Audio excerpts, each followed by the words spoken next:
D'abord, l'agilité, qu'est-ce que c'est? L'agilité, ça doit avoir à voir avec notre capacité à inventer et à nous adapter. Ça peut sans doute nous aider à imaginer le futur ensemble et à collaborer aussi pour le construire. L'agilité, ça demande probablement de bouger, de rester dynamique, souple, décontracté. Si on met un gros stress au milieu de tout ça, ça va moins bien marcher. On le sent bien ça. C'est sûr que l'agilité statique ou crispée, c'est pas de l'agilité agile. Pourtant, des raisons de se crisper, c'est pas ça qui manque, hein. Bon, oublions le stress pour l'instant. Alors, qu'est-ce que l'agilité? Eh bien, c'est ce que nous allons explorer ensemble. Et plus nous avancerons dans notre entraînement, mieux nous saurons répondre à cette question. L'agilité est-elle une caractéristique individuelle ou collective? Prends par exemple un troupeau d'antilopes qui traverse un fleuve infesté de crocodiles pour aller manger de la bonne herbe de l'autre côté. Est-ce chaque antilope qui fait preuve d'agilité? Ou est-ce la manière dont elles avancent ensemble et dont elles interagissent quand le crocodile sort les crocs qui les rend agiles? J'ai parlé d'antilope là, non? Qu'est-ce qui m'a pris de parler d'antilope? J'ai parlé d'herbe aussi, non? Bon, passons.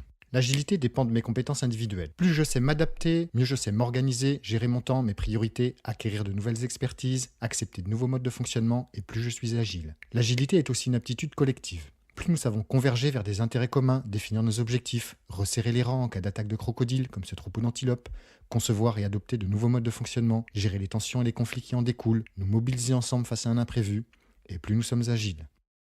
En résumé, l'agilité, c'est une aptitude collective qui repose sur nos compétences individuelles, d'où l'intérêt de s'entraîner ensemble. Mais qu'est-ce que j'ai avec les antilopes, moi, aujourd'hui? Mais au fait, à quoi nous sert l'agilité? L'agilité permet à notre organisation et à chacun d'entre nous d'évoluer vers un fonctionnement plus favorable. Nous apportons plus de valeur à nos clients, nous utilisons mieux notre énergie et nous faisons face plus facilement aux imprévus.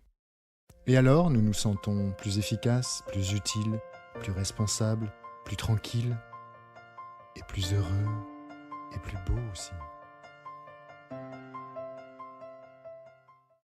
Ok, mais comment te dire?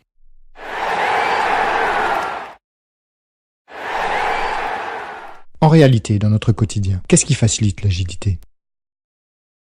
Quand nous sommes agiles, nous nous sommes trouvés des intérêts communs. Nous avons partagé nos rêves et nous avons fait émerger une vision qui nous motive.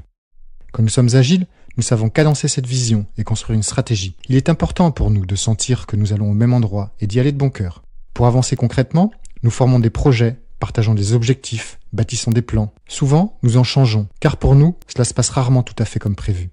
Mais nous nous adaptons, car nous préférons contourner ou surmonter les difficultés plutôt que de continuer à vivre avec. Et c'est facile pour nous, car nous sommes agiles. Bien sûr, cela n'a pas toujours été le cas. Pour acquérir cette agilité, nous avons passé du temps ensemble. Aujourd'hui, nous avons des habitudes, des réflexes, des références communes, des souvenirs d'événements importants, structurants, une manière simple de parler des situations que nous vivons ensemble pour les rendre plus efficaces et plus sereines. Nous savons que nous saurons faire face ensemble aux imprévus. Quand nous sommes agiles, nous savons prendre des décisions ensemble, désamorcer les conflits qui se présentent avant qu'ils nous coûtent trop de temps, d'énergie ou d'argent. Quand nous sommes agiles, nous savons nous aventurer, c'est-à-dire prendre des risques, mais pas trop. Nous savons gérer notre temps et nos priorités. En résumé, quand nous sommes agiles, nous savons nous synchroniser, c'est-à-dire faire circuler entre nous de manière fluide, organisée ou spontanée une information fiable et utile.